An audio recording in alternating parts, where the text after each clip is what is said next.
Assalamualaikum warahmatullahi wabarakatuh. Salam sejahtera untuk kita semua.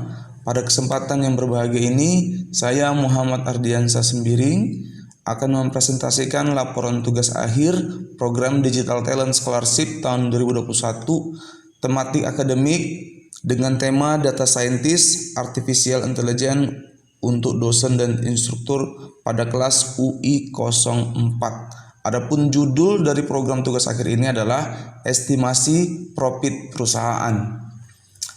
Presentasi ini kita mulai dari latar belakang masalah. Latar belakang masalah. Perusahaan distributor merupakan perusahaan dagang yang berorientasi pada profit atau keuntungan. Tingginya tingkat persaingan di dunia usaha tersebut, khususnya untuk jenis usaha yang sama, menjadikan setiap perusahaan harus meningkatkan kinerja dan terus mengevaluasi diri secara tepat agar dapat bertahan bahkan memenangkan persaingan. Salah satu cara objektif yang dapat menggambarkan kondisi perusahaan dan kemudian dilakukan evaluasi tersebut adalah melalui pencapaian target profit yang dihasilkan dari perhitungan laba rugi setiap akhir periodenya. Pada perusahaan yang menjadi lokasi penelitian ini, penulis menemukan permasalahan dalam menganalisa ketercapaian target profit, di mana variabel yang digunakan hanya fokus kepada variabel omset penjualan saja. Manajemen menganggap bahwa target keuntungan perusahaan akan tercapai jika omset penjualan besar. Padahal menurut Nopitri 2017, kriteria yang mempengaruhi profit itu tidak hanya omset penjualan, melainkan juga pembelian, biaya, dan stok barang. Pembelian di waktu yang tepat, di kondisi yang tepat akan juga mempengaruhi profit perusahaan. Kehematan atau efisiensi biaya tentu juga mempengaruhi ketercapaian profit. Penjualan besar, biaya besar pasti akan mempengaruhi atau mengurangi profit. Kemudian kemampuan mengelola atau manajemen stok barang juga mampu mempengaruhi profit. Itu menurut Nopitri. Hal ini menyebabkan evaluasi terhadap variabel lain terabaikan karena terlalu fokus pada variabel penjualan atau omset saja. Akibatnya, penyebab-penyebab tercapai atau tidak tercapainya target profit tidak diketahui secara utuh. Sehingga manajemen perusahaan kesulitan dalam memprediksi ketercapaian target profit yang ditentukan di awal apakah tercapai pada akhir periode. Karena variabel yang menyusun hanya fokus pada omset penjualan saja. Identifikasi masalah. Yang pertama, selama ini analisis profit hanya diukur oleh pencapaian omset penjualan, sedangkan variabel lain diabaikan. Sehingga kemampuan mengestimasi ketercapaian target profit di akhir periode atau di masa depan tidak akan berjalan dengan baik. Yang kedua, selama ini gudang data keuangan perusahaan belum dimanfaatkan dengan maksimal untuk membantu perusahaan dalam mengambil keputusan. Yang menjadi tujuan penelitian ini adalah menentukan model regresi terbaik dalam menganalisa faktor-faktor yang mempengaruhi ketercapaian target profit. Yang kedua adalah merancang dan mendeployment sistem estimasi profit berbasis Python. Selanjutnya kita akan melakukan proses analisis data menggunakan Python dari data yang sudah kita kumpulkan di lapangan dengan nama data profit CSV.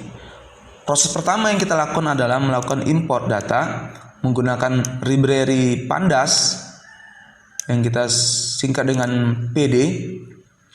Setelah kita import, kemudian kita tampilkan. Di sini hanya saya tampilkan 10 data pertama teratas saja dengan fitur atau variabel yang tampil yaitu periode, pembelian, omset, biaya, stok barang, dan profit. Selanjutnya kita lakukan proses deskripsi data dari data di atas. Di sini jumlah data, rata-rata, standar deviasi, kemudian berikutnya min, kuartil 1, 2, dan 3, selanjutnya nilai max untuk menggambarkan data tersebut. Langkah selanjutnya adalah melakukan proses seleksi terhadap fitur atau variabel yang akan kita gunakan. Di sini fitur yang kita gunakan hanya pembelian, omset, biaya, stok barang, dan profit, di mana periode tidak kita gunakan untuk proses berikutnya. Oke. Kita tampilkan 10 data pertama tanpa periode. Kemudian kita lakukan proses visualisasi data untuk masing-masing variabel terhadap profit, pembelian terhadap profit, kemudian omset terhadap profit, dan seterusnya. Untuk sebaran datanya, masing-masing variabel kita hubungkan dengan profit ya, atau kita lihat keterkaitannya dengan profit dimulai dari pembelian terhadap profit, ini sebaran datanya. Kemudian berikut untuk omset penjualan terhadap profit, berikut sebaran datanya. Selanjutnya biaya terhadap profit. Dan yang terakhir sebaran data untuk stok barang terhadap profit. Kemudian yang kita lakukan adalah menentukan model regresi. Jadi yang kita lakukan, yang kita gunakan dalam penelitian ini untuk menjawab permasalahan dari proyek penelitian kita menggunakan regresi variabel jamak. Dari beragam model regresi yang kita lakukan, kita akan menentukan mana model terbaik yang memiliki error terkecil. Untuk proses yang pertama kita lakukan adalah proses membagi data, mana yang menjadi data train dan mana menjadi data test. X train, X test, Y train, Y test kita bagi. Di sini yang menjadi data test itu sebesar 30%, otomatis yang menjadi data train adalah 70%. Baik, model-model regresi yang saya pilih untuk dibandingkan dengan satu sama lain, yang pertama adalah model regresi linear, kemudian ada tree, ada SVR, kemudian random forest regressor, gradient boosting regresi ya, kemudian berikutnya adalah MLP regresi, dan yang terakhir adalah SGD regresi. Kemudian nanti metode-metode ini atau model ini kita lihat performance-nya dari error-error yang kita tampilkan. Ada 4. Yang pertama adalah dari MSE, kemudian MAE, selanjutnya adalah RMSE, dan yang terakhir adalah R2 score. Jadi berdasarkan nilai ini nanti kita analisa mana model terbaik. Yang menjadi ukuran adalah nilai terkecil, error paling kecil.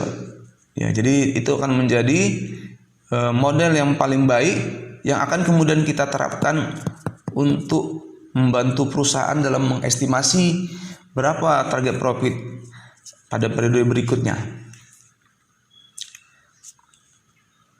Selanjutnya kita lakukan proses pemodelan hingga yang terakhir didapatkan hasil sebagai berikut. Baik, dari proses yang sudah kita lakukan terhadap 7 model di atas, sekarang kita bisa tampak error dari masing-masing kinerja tersebut untuk kita lihat mana model yang paling baik. Artinya model yang cenderung kecil ya. Dilihat dari error MAE, MSE, RMSE, dan R2 score. Yang pertama misalnya MAE. MAE ini yang pertama yaitu regresi linear ya, linear regression, nilainya 3,03. Selanjutnya SVR linear 2,9, berikutnya ada SVR RBF 3,7, dan yang paling kecil adalah decision tree jika kita bandingkan dengan yang lainnya. Kemudian jika kita perhatikan seterusnya untuk MSE, untuk RMSE, dan R2 score, decision tree ini selalu cenderung lebih kecil dibandingkan dengan yang lainnya. Meskipun misalnya di satu kasus seperti gradient boosting, itu dia cukup kecil pada satu periode, tapi untuk decision tree ini lebih stabil. Hampir di semua error dialah yang termasuk yang terendah error dan terkecil dan cenderung stabil. Ya, tidak seperti model lain seperti random forest misalnya. Random forest ini kecil di bagian tertentu, tapi di error lain dia cukup besar. Di error lain dia cukup besar gitu. Cukup signifikan. Sehingga peneliti dalam hal ini saya memilih regresi decision tree atau decision tree regresi yang akan kita lakukan proses fitting atau model terpilih yang akan kita lakukan proses fitting kemudian. Menggunakan scikit-learn tree, kemudian kita import decision tree regresi, kemudian kita proses fit atas data train X, kemudian data train Y. Kemudian data sudah kita fit ini, kemudian kita lakukan proses penyimpanan ya ke dalam pickle. Ya, kita buat import pickle menjadi model 7 pickle. Model 7 pickle inilah yang kemudian nanti akan menjadi engine dari program estimasi dari profit kita.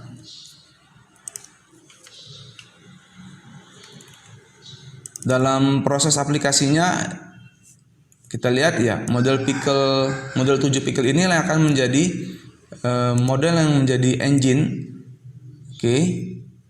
untuk kita melakukan proses prediksi atau estimasi, ya kan? Dengan nanti kita inputkan data pembelian, omset, penjualan, biaya, dan stok barang. Jadi itu mesinnya. Ini model 7-nya. Selanjutnya kita akan lakukan proses deployment dengan menggunakan Heroku, di mana hasil deployment dari tugas akhir ini adalah sebagai berikut. Ini untuk link Heroku app-nya. Kemudian kita akan masuk ke tampilan deployment kita atau aplikasi kita. Di sini judul dari aplikasi kita adalah prediksi profit perusahaan. Kemudian nanti di sini ada estimasi profit perusahaan setelah kita masukkan pembelian, nilai omset, penjualan, biaya, kemudian stok barang. Kemudian kita prediksi dan nanti berapa kira-kira estimasi profit perusahaan Anda di masa depan ya, atau di periode berikutnya. Baik, kita tes dengan sembarang angka, misalnya 1000. Selanjutnya biaya.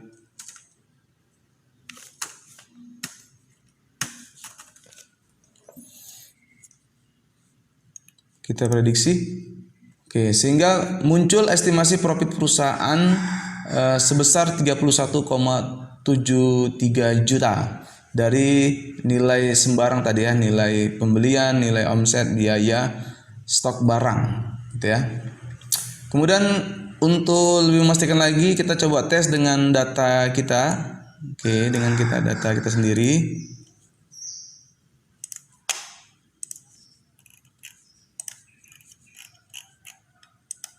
Kita akan lakukan uji coba.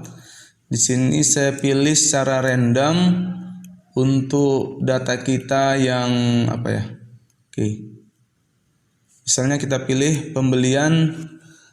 Ini kita pilih yang paling bawah nih. Kita pilih yang paling bawah. Kita masukkan kemari 968,4. Selanjutnya untuk omset 1142,2. Selanjutnya 51 untuk biaya 1,87. Selanjutnya 650,3. Di data awal kita itu profitnya 26,03 juta ya. Kita proses.